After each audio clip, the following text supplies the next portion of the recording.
दोस्तों, आज मैं आपको सुनाने जा रहा हूं अपनी मंडली की सदस्य यामिनी मिश्रा की लिखी कहानी सलेटी खुशियां। यामिनी लखनऊ में रहती हैं, ग्रामीण मीडिया कंपनी गांव कनेक्शन की डायरेक्टर हैं। लिखने से दूर दूर तक कोई लेना देना नहीं रहा है, लेकिन बहुत अच्छा लिखती हैं। यामिनी मेरी पत्नी है। आइए शुरू करता हूं कहानी सलेटी खुशियां। उस दिन सुबह से बारिश हल्की सी थमी हुई थी और पूरा टी एस्टेट धुंध की सफेद चादर में लिपटा हुआ था। लिविंग रूम में ग्रैंड पियानो बजने की आवाज आ रही थी। आज कितने दिन बाद मैं पियानो की आवाज से उठ रही थी। कमरे से बाहर निकली तो अम्मा ने पूरे घर के दरवाजे खोल रखे थे। नई ग्रे लिनन साड़ी पहनकर अम्मा पियानो बजा रही थीं। कविता आई और झुंझलाते हुए अम्मा से बोली, मैडम क्यों खोल दिए सारे दरवाजे? कालीन सब गीले हो जाएंगे। अम्मा पियानो की कीज बजाते हुए बोली, कविता जस्ट चिल, आजा तुझे बीथोवन सुनाऊं। कविता अपना सर झटक कर वापस रसोई में चली गई। मैं अम्मा के साथ वाली कुर्सी पर बैठ गई और बोली, अम्मा आज ऑफिस नहीं जाना?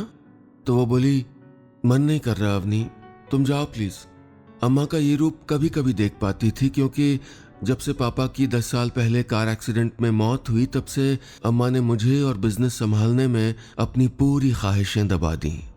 वो भूल गई कि इच्छाएं होती क्या हैं। इसका मुझे बहुत मलाल भी था। मैं भी चाहती थी कि बाकी दोस्तों की मम्मियों की तरह मेरी अम्मा भी खुश रहे। जब उनसे पूछा तब उन्होंने मुझको एक ही जवाब दिया, मैं खुश हूं चंदा, तू मेरी सबसे बड़ी खुशी है। लेकिन आज कुछ अलग था। उन्होंने खुद नाश्ता बनाया था। मैं ब्रेकफास्ट करते हुए जोर से डाइनिंग टेबल से बोली, अम्मा प्लीज वॉफल्स पे क्रीम मत डाला करो यार, देख रही हो मेरा वेट, आज कुछ है तो नहीं जो मैं भूल रही हूं? अम्मा ने ना में सर हिलाया। वो आज कुछ अपनी दुनिया में थी। मैं जैसे ही ऑफिस के लिए निकलने लगी तो उन्होंने पीछे से आवाज दी, अवनी आज प्लीज लंच करने घर आ जाना, मैं तेरी पसंद का खाना बना के रखूंगी। मैं ओके बोलकर गाड़ी भगाते हुए चली गई। ऑफिस में मुझे इतना काम था। फ्लेवर टी के सारे सैंपल पैक होने थे, डिस्पैच की तैयारी शुरू करनी थी और हमारी नई पैकिंग के क्रिएटिव भी अभी तक नहीं आए थे। लेकिन आज अम्मा का बदला बदला अंदाज मुझे काम के बीच बार बार याद आ रहा था। मुझे अच्छा लगा, पर शायद इतने सालों में मैंने उनको ऐसे कभी देखा नहीं तो अजीब भी लग रहा था। लंच पर जैसे ही घर के गेट से अंदर आई तो देखा किसी की गाड़ी हमारे पोर्च पर खड़ी थी। अंदर गई तो एक शख्स 40-45 साल का, हल्के सफ़ेद बाल, गर्दन पर टैटूज, हल्की नीली लिनन शर्ट, जीन्स और कोल्हापुरी चप्पल पहने अम्मा के पियानो के साथ बैठा हुआ था और अम्मा पियानो बजा रही थी। अम्मा ने जैसे ही मुझे देखा बोली, अवनी ये अंशुमन है। मैंने हाथ मिलाने के लिए हाथ आगे बढ़ाया और कहा, नाइस टू मीट यू।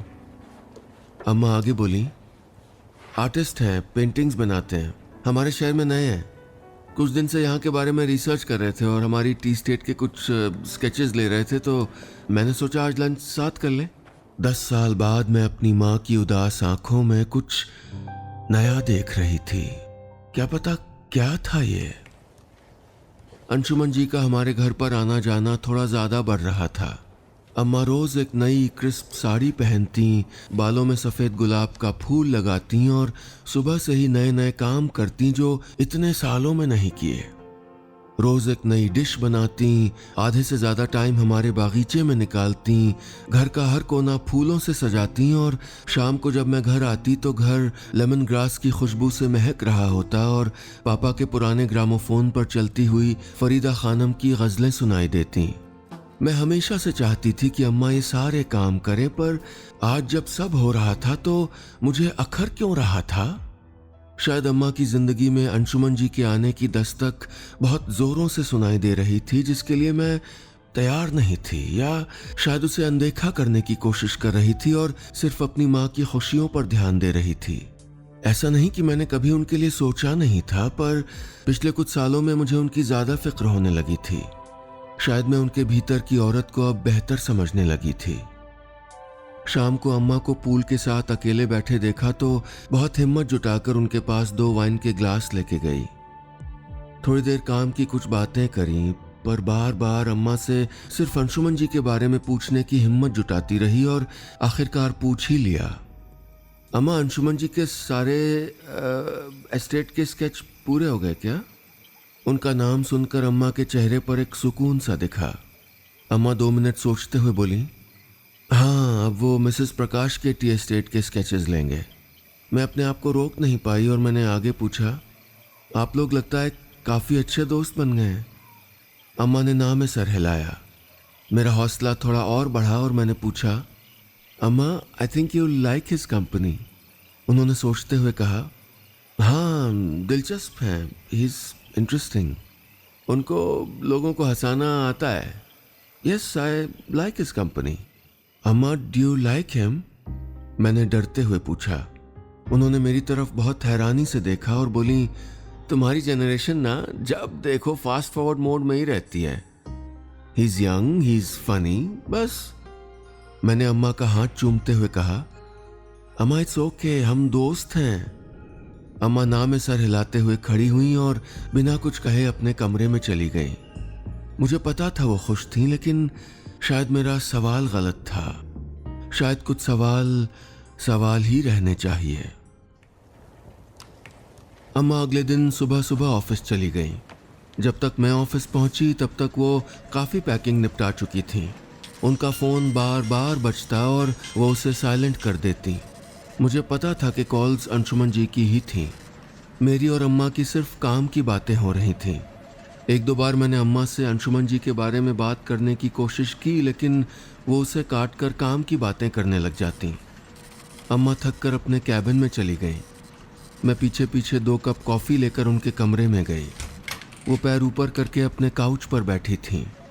मैंने पूछा, आप कुछ परेशान दिख रही हो, do you want go home? अम्मा ने कहा, ड्राइवर से कहो गाड़ी ले आए।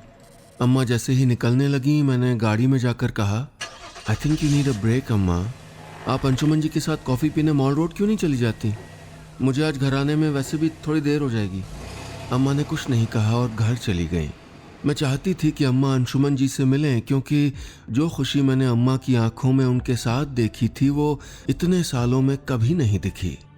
थोड़ी देर बाद मैंने कविता को फ़ोन किया तो उसने बताया कि अम्मा अपने कमरे में हैं और दिन में खाना भी नहीं खाया।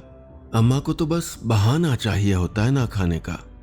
मैं घर जाना चाहती थी, लेकिन ऑफिस में काम इतना था कि सर उठाने का वक्त ही नहीं मिला। मेरी असिस्टेंट आई और बोली, अवनी प्लीज़ आज डिस्पैच पूरा करना है। टीम आज रात रुक के सब ख़त्म करने के लिए तैयार है। थोड़ी देर में हम लोडिंग शुरू करा देंगे। पापा के जाने के बाद अम्मा बहुत अकेली हो गई थी, पर ज़रा सा भी ये महसूस नहीं होने देती। मैं पापा की जगह नहीं ले सकती थी, लेकिन कोशिश करती थी कि जितना हो सके उनको अकेले ना छोड़ूं। मैंने ऑफिस में किसी तरह काम निपटाया और थोड़ा जल्दी निकल गई, क्योंकि आज मैं अम्मा को उस नए थाई रेस्टोरेंट में ले जाना चाहती थी। जैसे ही घर पहुंची तो अम्मा के कमरे का दरवाज़ा बंद था और उनके कमरे से गज़लें सुनाई दे रही थीं। कविता भी नहीं दिख रही थी।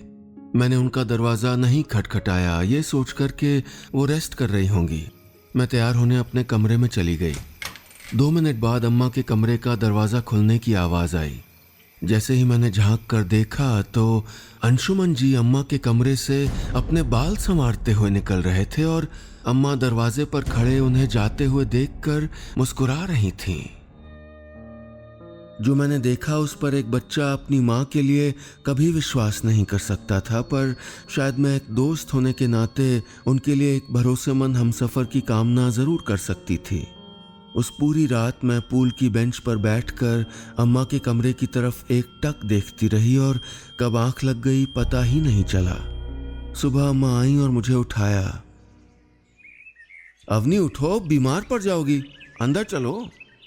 मैं अम्मा की तरफ देखती रही और अम्मा बहुत नॉर्मल तरीके से मुझसे चाय पूछ रही थीं। मैं थोड़ा चुप थी, मुझे अम्मा की चिंता थी। अम्मा रसोई में चली गईं और वहीं से ज़ोर से बोली, अवनी आज बनाना पैनकेक्स खाओगी? मैं बनाऊं? मैंने सिर्फ धीमे से हाँ कहा और अपने कमरे में चली गई। ऑफिस के लिए निकलते हुए मैंने अम्मा से पूछा, आप चल रहे हो? अम्मा ने मेरी तरफ देखा और बोली, आज मन नहीं कर रहा, तूने कल सब निपटा तो दिया? मैं अकेले चली गई। दिन में घर फ़ोन किया तो कविता ने बताया कि अंशुमन जी आए हुए हैं। ये सिलसिला कुछ दिन तक चलता रहा और मैं रोज सुनती रही। फिर मैंने पूछना छोड़ दिया और मैं ऑफिस से जाने जानबूझकर शाम को लेट जा रही थी ताकि अंशुमन जी को मैं अवॉइड कर सकूं। एक दिन घर जल्दी पहुंची तो कविता आई और बोली, दीदी मैडम के लिए गिफ्ट आया है। मैंने ले जाकर अम्मा को दे दिया। वो बोली, तू खोल दे। जैसे ही मैंने खोला उसमें अम्मा की एक बहुत खूबसूरत बड़ी सी पेंटिंग थी, अंशुमन जी ने बनाई थी। वही ग्रे लिनन की साड़ी पहने, साथ में एक नोट था। मैंने अम्मा से पूछा, अम्मा मैं पढ़ लूं? अम्मा ने ना हाँ कहा ना ना। मेरे हाथ से वो नोट ले लिया और दूसरे कमरे में चली गईं। उस दिन लगा जैसे माँ मैं हूं और अपनी बेटी का लव लेटर पकड़ रही हूं। मैं भी जानना चाहती थी कि क्या चल रहा है अम्मा और अंशुमन जी के बीच में, लेकिन मैंने अपने आप को थोड़ा कंट्रोल किया और रसोई में कुछ खाने चली गई। मुझे रसोई के दरवाजे के कोने से अम्मा उस नोट को हाथ में लिए पढ़ते हुए दिख रही थीं। कुछ देर बाद अम्मा किसी काम से कविता के साथ आउट हाउस चली गईं और भूल से वो नोट वहीं छोड़ गईं।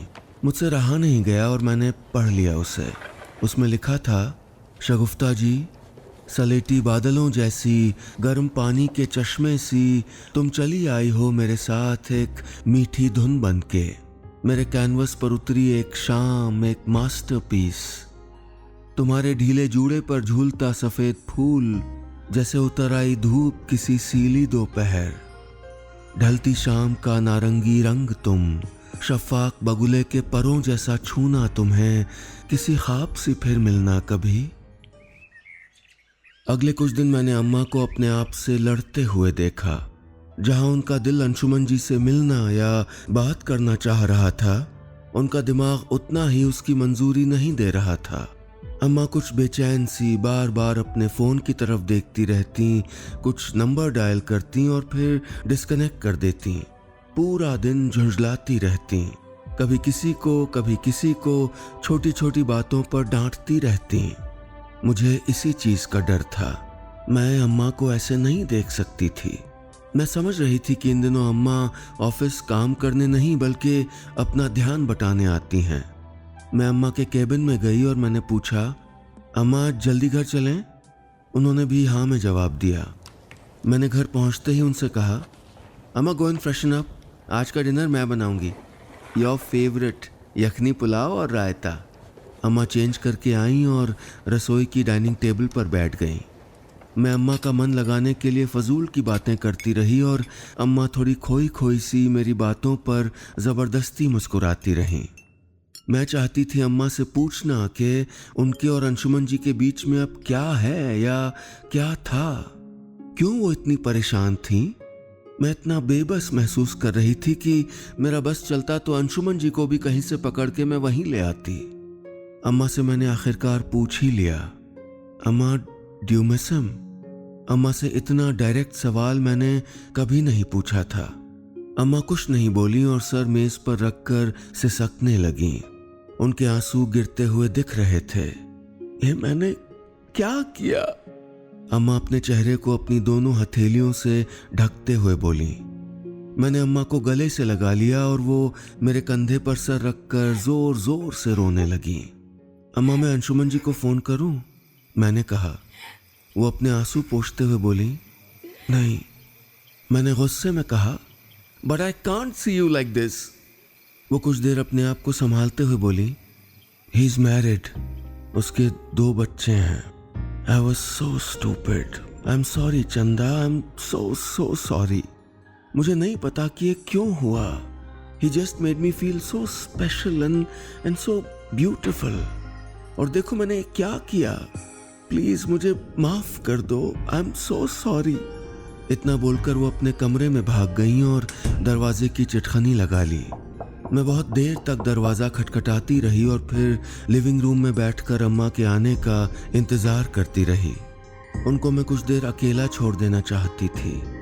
ऐसा कई बार होता है कि हम बहुत खुश होते हैं और फिर उसी खुशी के लिए खुद को दोषी समझते हैं। अम्मा के मन में जो चल रहा था वो मैं बहुत हद तक महसूस कर सकती थी। मैंने उनकी पसंदीदा फरीदा खानम की गज़लें ग्रामोफोन पर लगा दी। अम्मा कुछ देर के बाद कमरे से बाहर निकली। वो मुझसे नज़रें नहीं मिला पा रही थीं। मैंने उनको कहा, चलो ड्राइव पे चलें। अम्मा ने कहा, मन नहीं कर रहा चंदा, कल चलेंगे। मैंने जिद करी और पार्किंग से पोर्च तक गाड़ी लाकर ज़ोर ज़ोर से हॉर्न बजाने लगी। वो थक हार कर आके गाड़ी में बैठ गईं। अम्मा मायूस सी गाड़ी की खिड़की से बाहर काले बादलों के बीच चांद को लुका छिपी खेलते देख रही थीं। हवा से अम्मा के पूरे चेहरे पर बाल बिखरे हुए थे। उन्होंने कहा, गाने लगा दे। मैंने गाना लगाया। जाने क्या बात है, नींद नहीं आती, बड़ी लंबी रात है। मैंने अम्मा का थोड़ा मूड बदलते हुए कहा, अम्मा चलो आइसक्रीम खाते हैं। मैंने एक आइसक्रीम के ठेले के सामने गाड़ी रोकी और हम बाहर निकलकर आइसक्रीम खाने लगे। मैंने अम्मा को देखते हुए कहा, एक बात आपको बताना चाहती हूँ। उन्होंने पूछा, क्या? मैंने गाड़ी के बोनट के ऊपर बैठते हुए कहा, आपको याद है कॉलेज के 3rd सेमेस्टर में जब मेरे ग्रेड्स गिर गए थे? I was in a relationship with a Chinese guy. अम्मा, आई एम सॉरी, आपको बताया नहीं, लेकिन मैं इतनी पागल थी उसके बारे में कि मैं उस पूरे सेमेस्टर उसके साथ लिव इन में थी। वो मेरा सीनियर था और उस साल के बाद वापस बीजिंग चला गया। I was not his priority. I felt so cheated and broken. उसने पलट के मुझे एक बार भी नहीं पूछा। मुझे नहीं पता कि क्या मैं उसे याद भी हूं कि नहीं। मुझे बहुत वक्त लगा अपने आप को संभालने में। सब कुछ उलझ गया था। इससे ज्यादा अपना नुकसान मैं नहीं कर सकती थी। I had no option but to move on. लेकिन एक बात तो है, वो जब तक रहा उसका साथ बहुत खूबसूरत था। मुझे आज भी अगर वो याद आता है तो सिर्फ वो लम्हे याद आते हैं जो हमने साथ बिताए, और वो वाकई में बहुत स्पेशल हैं और मेरे दिल के कोने में उनकी एक बहुत ही मखमली जगह है। मैंने अम्मा के हाथ से हिलाते हुए कहा, अम्मा, अंशुमन जी को आप भी अपने दिल में उसी मखमली कोने में जगह दे देना। अम्मा 2 मिनट मेरी तरफ देखती रहीं और फिर मेरा हाथ चूमते हुए कहा, thank you and I am so sorry. मैंने अम्मा को जोर से गले लगा लिया और मैं और अम्मा वापस घर चले गए। अगली सुबह मेरी नींद पियानो की आवाज़ से खुली। बाहर निकलकर देखा तो अम्मा एक सलेटी साड़ी पहनकर बालों में सफ़ेद गुलाब का फूल लगाकर पियानो बजा रही थी। तभी कविता आई और झुंझलाते हुए अम्मा से बोली, मैडम फिर खोल दिए सारे दरवाजे, कालीन सब गीले हो जाएंगे। अम्मा कीज पर उंगलियां चलाते हुए बोली, कविता जस्ट चिल, आजा तुझे बीथोवन सुनाऊं। बस इतनी सी थी ये कहानी। और चलते चलते अपने उन साथियों के नाम भी तो बता दूं जिनकी वजह से ये शो आप तक पहुंचा पाते हैं हम। इस शो की प्रोड्यूसर हैं कंटेंट प्रोजेक्ट और मंडली की साइड से अनुलता राज नायर, और इसकी साउंड डिजाइन करते हैं हमारे ऑडियो इंजीनियर शिवम मिश्रा। ये है यादों का idiot box with Nilesh Mishra season 6।